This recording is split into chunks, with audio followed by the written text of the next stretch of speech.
بسم اللہ الرحمن الرحیم۔ بسم اللہ الرحمن الرحیم۔ السلام علیکم ورحمۃ اللہ وبرکاتہ۔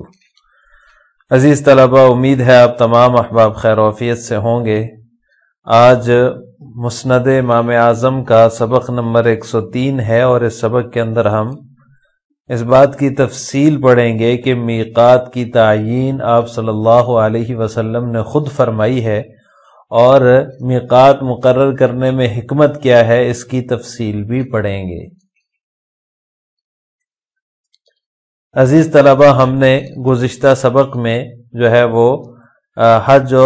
کا لغوی اصطلاحی معنی اور میقات کی تفصیل پڑھی تھی۔ میقات کی دو قسمیں تھیں، ایک میقات زمانی یعنی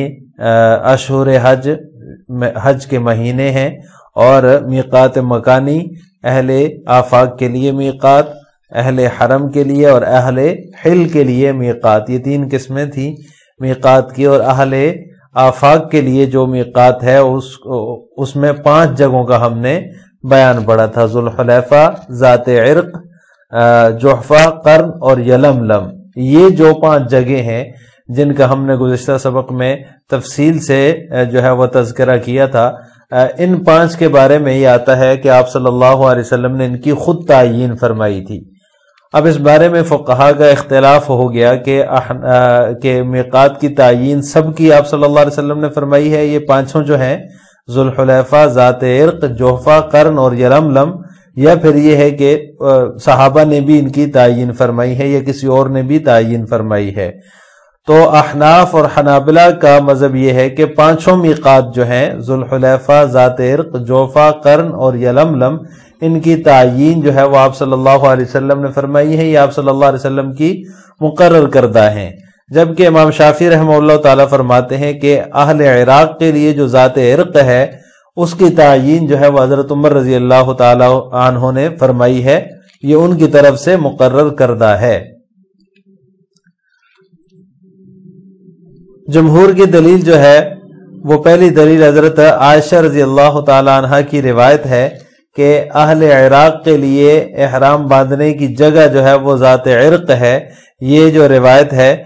اس روایت میں تصریح ہے کہ اہل عراق کے لیے احرام باندھنے کی جگہ ذات عرق ہے۔ تو گویا کہ جب حدیث میں حضرت عائشہ رضی اللہ تعالیٰ عنہ کی جو روایت ہے اس میں تصریح ہے، تو اس کا مطلب یہ ہے کہ جس طرح دیگر میقات آپ صلی اللہ علیہ وسلم نے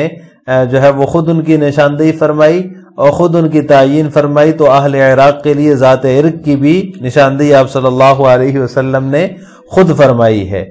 دوسری دلیل مسلم میں حضرت جابر رضی اللہ تعالیٰ عنہ کی روایت ہے کہ اہل عراق کے لیے ذات عرق میقات ہے۔ تو اس سے بھی پتہ چلتا ہے کہ آپ صلی اللہ علیہ وسلم نے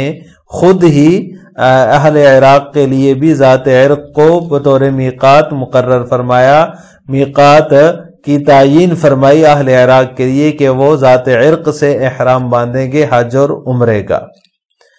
امام شافعی رحمہ اللہ تعالیٰ کی دلیل جو ہے وہ بخاری کی روایت ہے۔ بخاری میں حضرت ابن عمر رضی اللہ تعالیٰ عنہما کی روایت ہے کہ حضرت عمر رضی اللہ تعالیٰ عنہ کے دور حکومت میں جب بصرہ فتح ہوا تو وہاں کے لوگوں نے جو ہے وہ آ کر شکایت کی، اور حضرت عمر رضی اللہ تعالیٰ عنہ سے کہا کہ قرن ہمارے لیے مشکل ہے، تو انہوں نے حضرت عمر رضی اللہ تعالیٰ عنہ نے ذات عرق کو ان کے لیے میقات مقرر فرمایا۔ یعنی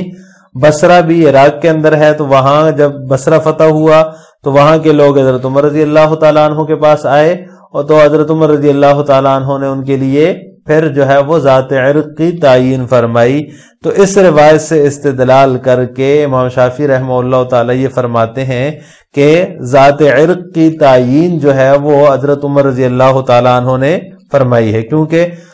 اس وقت تک بصرہ کے لوگ بھی جو ہے وہ عراق کے لوگ بھی قرن کی طرف سے جو ہے وہ آتے تھے، جو نجد کے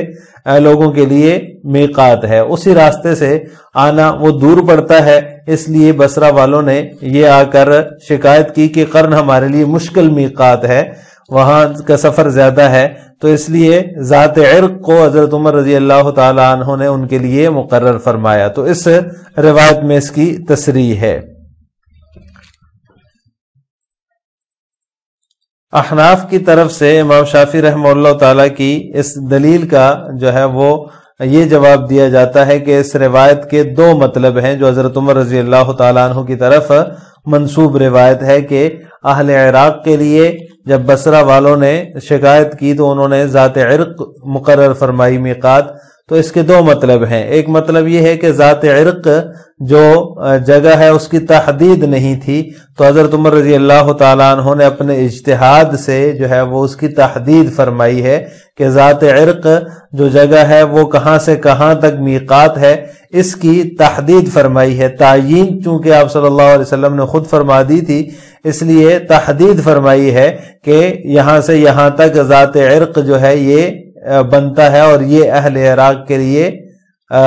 کیا کہتے ہیں میقات ہے۔ تو یہ تحدید حضرت عمر رضی اللہ تعالیٰ عنہ نے فرمائی ہے، اس کا ایک مطلب تو یہ ہے۔ دوسرا مطلب اس کا یہ ہے، احناف یہ فرماتے ہیں کہ ذات عرق کی تعیین تو اہل عراق کے لیے آپ صلی اللہ علیہ وسلم نے فرمائی تھی، اور جو نجد اور عراق کے درمیان کے لوگ ہیں جو درمیان میں رہتے ہیں ان کے لیے ذات عرق کو حضرت عمر رضی اللہ تعالیٰ عنہ نے مقرر فرمایا۔ اس روایت کا دوسرا مطلب یہ ہے، یعنی تعیین تو اہل عراق کے لیے فرما دی تھی آپ صلی اللہ علیہ وسلم نے، لیکن اب عراق اور نجد کے درمیان کے جو لوگ ہیں ان کے لیے ذات عرق کی جو ہے وہ میقات مقرر فرمایا حضرت عمر رضی اللہ تعالیٰ عنہ نے۔ تو لہٰذا اس روایت کا یہ مطلب ہے، اس سے مراد وہ لوگ ہیں جو نجد اور عراق کے درمیان والے ہیں، نہ کہ عراق والے جس طرح کے آپ نے استدلال کیا اور یہ کہا کہ اہل عراق کے لیے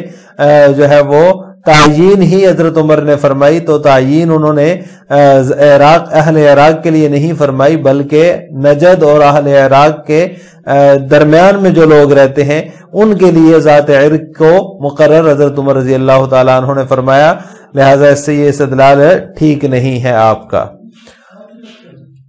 اب جو ہے وہ یہ بات رہ جاتی ہے کہ میقات مقرر کیوں فرمائی گئی ہیں، کیا وجہ ہے کہ ان سے آگے جو ہے وہ بغیر احرام کے کوئی بھی شخص نہیں جا سکتا، جو بھی جائے گا وہ احرام باندھ کر ہی جائے گا۔ تو اس میں حکمت کیا تھی؟ آخر کیوں مکہ کے اندر داخل ہونے کے لیے جو ہے وہ آپ صلی اللہ علیہ وسلم نے چاروں طرف میقات مقرر فرمائی ہیں جہاں سے احرام باندھ کر